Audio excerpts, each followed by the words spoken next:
All right, so I'm going to go through the SAT no calculator part as quickly as possible. So here we go.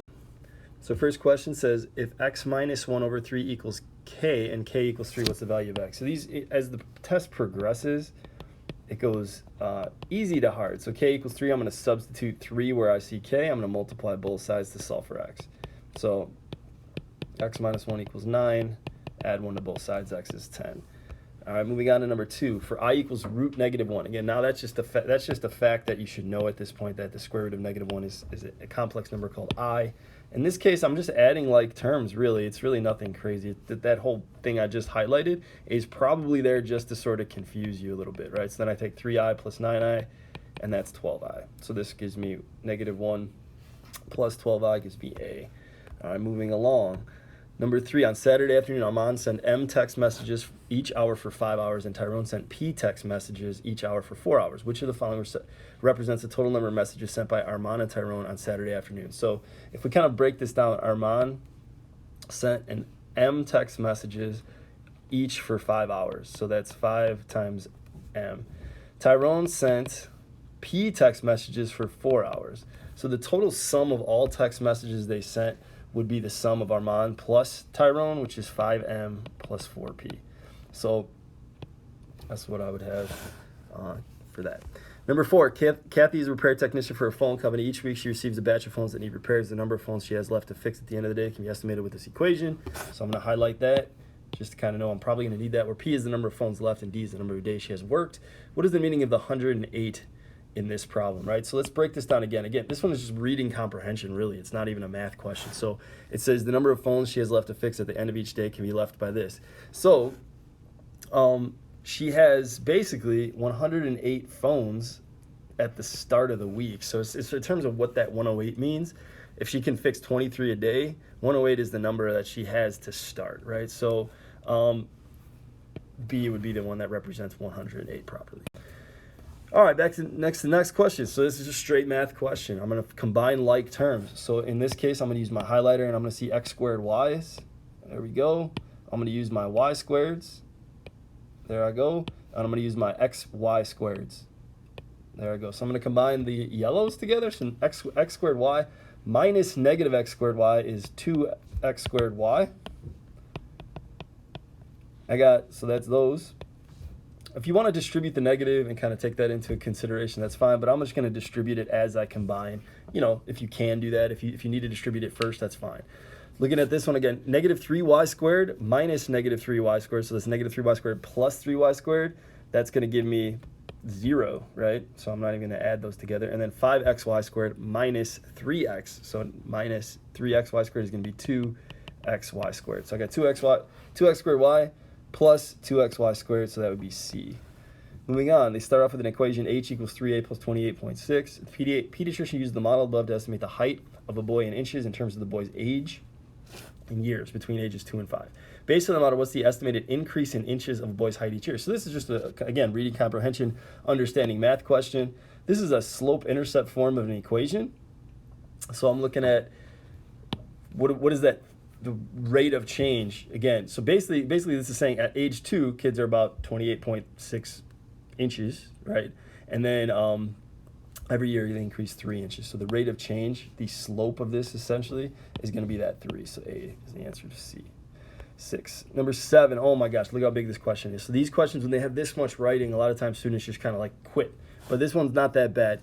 All right, so it says if the formula gives the monthly payment M needed to pay off a loan P at a rate of R%, which of the following gives P in terms of M, R, and N? So essentially, like, I'm looking at this equation and you have to solve for P. So the way I do this one is, again, when I solve an equation, if I had, I don't know, let's just say 10 equals 1/2 x.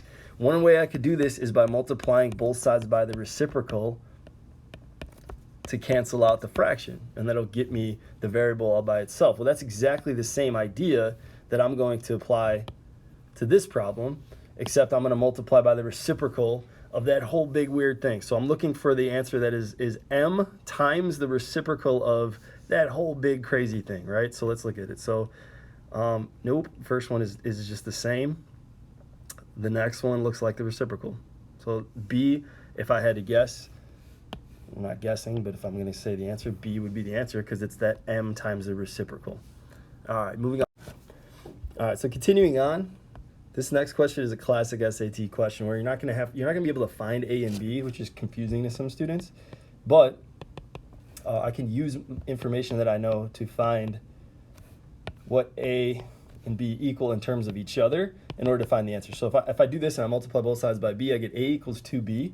So then for 4B over A, I can call that 4B, substitute 2B for A, and then I can cancel the B's and get 2. So my answer for 8 is 2. Number 9, this is a system of equations. So there's multiple ways to solve a system of equations. The first thing I noticed, though, is that this is out of order in terms of standard form. These two, x and y, are normally, and that's going to be a small mistake if you mess that up, if you try to do elimination without that. So then I'm going to do elimination because I can't really see any. I mean, the other way you could do it is to substitute the answers back into the equation to see which one works. But I'm going to do elimination, cancel out the x's. So my top equation does not change. My bottom equation, I multiply everything out. And here's another quick little trick. I don't have a calculator. 3 times negative 19 might hang you up for a second, but 3 times 19, this is, and again, it's going to be negative because one's positive, one's negative, but I'm thinking 3 times 19. So I'm thinking there's 2 ways to do it. You can do 3 times 20, which is 60, and then take 3 away because it's not 20, it's 19. So you take one of the 3's away. Or you could break 19 up into 9 and 10 and say 3 times 10 is 30, 3 times 9 is 27, 30 plus 27 is 57. 2 mental math things. You got to make sure you got a little bit of mental math skills in order to do this because you're not going to have a calculator. Negative 23, negative 57 adds to negative 80. Again, kind of tricky if you don't have a calculator. If you're used to it, you want to practice that, right? So I got y is negative 8, and I look at the choices, and the only one that has y is negative 8 is B, so I'm going to actually just consider that the answer and move on. All right, next one is 10. I got g equals ax squared plus 24 for the function defined above. A is a constant, g of 4 is 8. What is the value of g of negative 4? So this is an interesting one because if you remember your transformations, like I'm just graphically going to think about this and do this one pretty quickly, right? So if I'm up 24, there's multiple ways to do this. We could do this another way.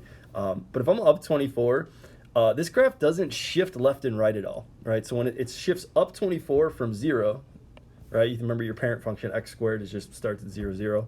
And then this one starts at 0, 24, but it doesn't shift left and right. So it says g of 4 is 8. So 1, 2, 3, 4. So that's 24. 8's got to be lower, right? So g of 4 is like here, right?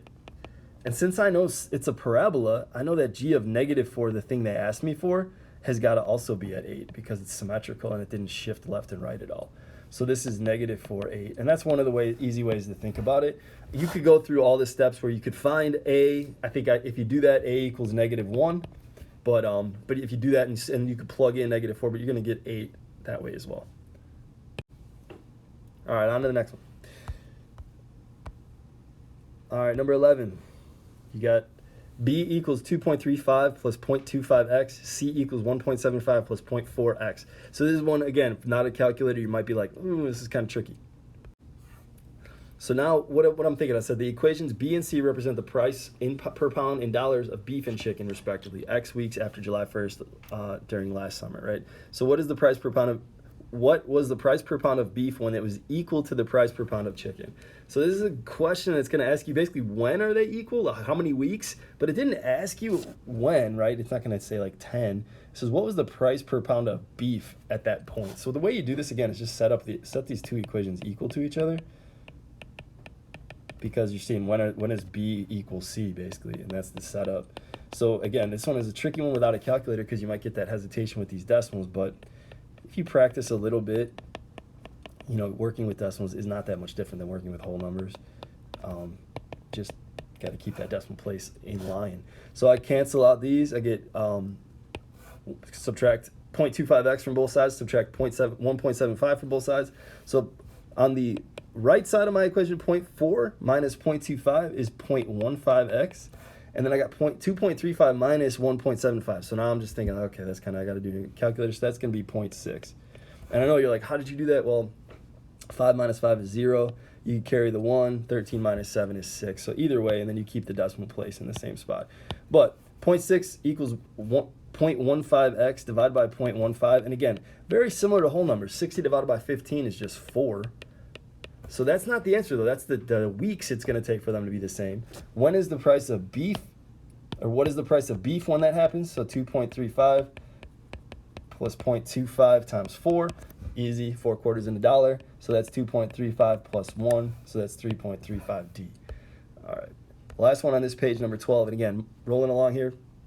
It says the line in the XY plane passes through the origin and has a slope of 1/7. Which of the following points lies in the line? This one, if you try to make an equation, you're going to be spending a lot of time trying to do this problem. But if it goes through the origin, again, vocab, 0, 0. And then a slope of 1/7. I'm going to count up 1, 1, 2, 3, 4, 5, 6, 7. Rise 1, run 7, right? So that point is 7, 1. I don't see that point here, but let's do it again, right? So I'm going to go up 1 over 7. So 1, 2, 3, 4, 5, 6, 7. So I'm at, okay, so now I'm at 14, 2, and I'm like, okay, yeah, that's the point. And again, I just counted. I didn't try to make an equation. If you try to make an equation, it's going to be, it's doable. It's just a lot more work. All right, on to the next page. And as you can see, this is the last page of multiple choice questions. And these questions are getting progressively harder. So this one says, which one of these is equivalent? It gives you this bit of information, which is just sort of confusing, but doesn't mean anything in the question. So I'm going to look at, this is 1 over the sum of 1 over x plus 2 plus 1 over x plus 3. Which one of the following choices is equivalent? So I don't really have a method other than to think like, if I combine these, I mean, I'm guessing it's not going to be C or D, because if I combine these, I'm going to get a rational expression with x's on top and bottom. And then when I divide 1 by that, I'm going to get the thing on the bottom. So let's just see what happens. And again, this is a question that you can just kind of work forward on. So 1 over x plus 2 plus 1 over x plus 3. So I got, in order to add those two things, I'm going to multiply top and bottom of that one by x plus 3, top and bottom of that one by x plus 2. So then I'm left with x plus 3 plus x plus 2 over the denominator, which is now x plus 3 times x plus 2. And if you haven't seen rational expressions, this problem's like probably really confusing. But now that I have that, when I divide 1 by a fraction, it's like multiplying by the reciprocal. So now I'm just going to rewrite this as the reciprocal, because I'm taking 1 divided by that fraction. I'm going to get rid of the parentheses on the bottom and actually just FOIL. So the top becomes x squared plus 5x plus 6, and the bottom becomes 2x plus 5, and the choice, therefore, that is the answer is B. And again, just a quick little combining like terms, knowing how to add fractions and rational expressions will help you right there. Next question. It says, if 3x minus y equals 12, what is the value of 8x over 2y? So this is another question where there's a little bit of a trick to it, but I was thinking like, well, what am I doing? I'm trying to solve. If you try to start to solve this equation for y and plug it in, you're going to get to a problem. So the way that you're able to do this question is by making the bases the same and knowing this fact right here, the fact that 2 to the third is 8. So on the top of my expression, right, and this is the trick. Again, you could play around with this question for 5 minutes and then come to the conclusion or just take a guess. But if I can replace 8 with 2 to the third, the problem is pretty simple after that. So now I see I got 2 to the third, or 2 to the 3x, if I power to a power multiply, over 2 to the y. Now I can, because their bases are the same, I can do properties of exponents, which is 2 to the 3x minus y. And they told me that 3x minus y is 12. So the answer is 2 to the 12th, A. So that's a little bit of a trick to that question. Last one here, last multiple choice. Again, last multiple choice is the most difficult multiple choice, on average, right? Not always, but in this case, I think it is if I look at this question. So this question says ax plus 2 times bx plus 7 equals 15x squared plus cx plus 14. So it says that for all possible values of x, a plus b is 8. What are the two possible values for c?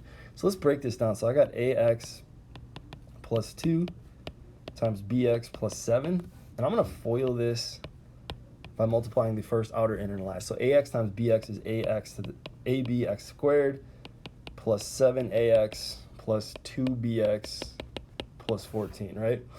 So now I'm going to rewrite this a little bit. So I'm going to put this in parentheses and just kind of like, okay, so ab is the coefficient of x squared. I could take an x out, and then I'm left with 7a plus 2b times x if I factor out an x out of these two terms here. And then I'm still left with 14.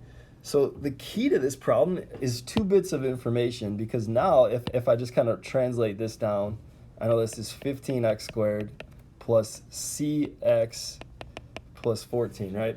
So if I'm thinking about this, I'm like, well, A times B has to equal 15. That's a key bit of information. The other key bit of information is right here, that is A plus B equals 8.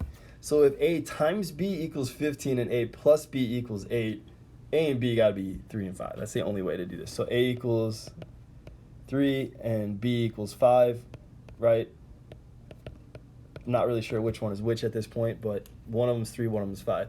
So the two possible values for C, and this is the question, it's 3 and 5. This might be a common thing you might look at and be like, oh, it's going to be 3 and 5, and students will circle and move on to the next one. But it's not 3 and 5 because it didn't ask me for the values of A and B. It asked me for values of C, which I just determined C was 7A plus 2B. So let's just assume for, on the one hand, A is 3 and B is 5. Right, so now I'm going to do 7A plus 2B. So that's 7 times 3 plus 2 times 5. So that's 21 plus 10. So that's 31. So that's one possible answer. And then if A is 3, or sorry, the other case would say if A is 5 and B is 3, because I'm not sure, I got 7A plus 2B equals 7 times 5 plus 2 times 3, which is going to be 35 plus 6, which is going to be 41. So out of the choices, I didn't really have to do that. I could see 31 after that. It was the only one that had that choice. So the answer was D, 31 and 41. So that's a good little page. It was a little tricky. Some of those problems are pretty high level. All right, on to the next questions. These are the grid-in responses. These are not providing choices. All right, so now you get to the grid-in responses. These are not multiple choice. You don't have the luxury of getting to guess one out of 4 right? You have to come up with your answer, which is why the SAT is tricky. So if t is greater than 0, t minus 4 is 0. So then I could just solve this equation, right? So t squared minus 4 square root. When I do this, t equals plus or minus 2, but the fact that t is greater than 0 means that t has to equal the positive 2. 17 is one of the only geometry questions we've probably seen. It says the summer camp counselor wants to find the length x in feet across a lake represented by the sketch above. The lengths represented by A, B, EB, BD, and CD are determined to be 1,800, 1,400, 700, and 800. So let's put that in there. So this is tricky, and it's this respectively. A, B, EB, BD, and CD, 1,800, 1,400, 700, and 8. So let's just go through and mark that in. So AB is 1,800. EB is 1,400. BD is 700. And CD is 800. Okay? So the second one's AC and DE intersect at B. Okay, cool.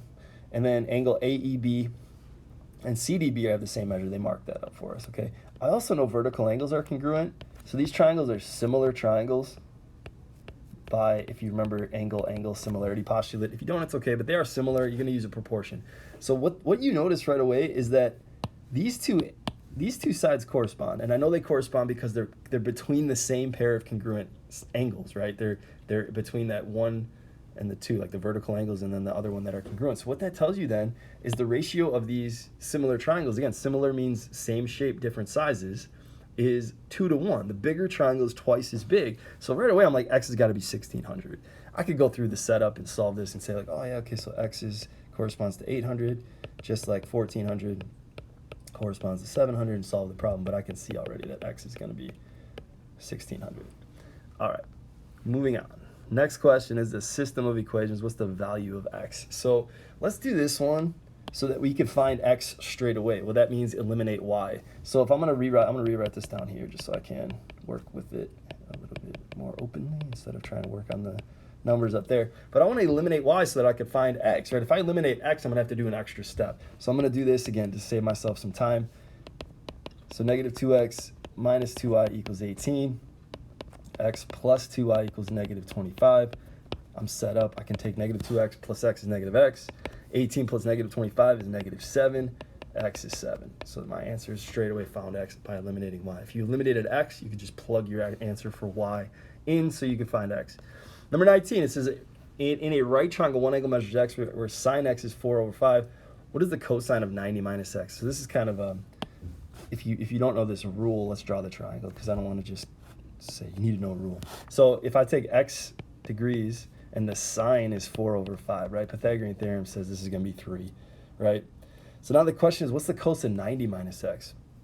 So this is kind of a weird question because 90 minus x would be this angle right here, right? And the cosine is going to equal the same. So this is actually a rule, but the cos of 90 minus x degrees, right, is going to equal 4/5, the same as the sine of x, because sine and cosine, again, these angles here and here are complementary. They make 90. So therefore, if I take the sine of x is 4/5, then the cosine of 90 minus x is also 4/5. Again, quick little rule, something to work, think about. So last one, again, easy to hard. Let's look at this one. Talking about a equals 5√2 and 2a equals √2x. What's the value of x? So if a equals 5√2, I'm just going to substitute that in here and see what happens. I'm trying to find x, so then I get 10√2 equals √2 I can basically split that up because I know properties of radicals allow you to do so. I can divide by √2. It just gives me 10 equals √x. And then to get x all alone, you square both sides, and you get x is 100. So hopefully this is helpful. Obviously went through it quickly, tried to do it as quick as I could, not to waste your time. Look back if you got questions, obviously, shoot me a message.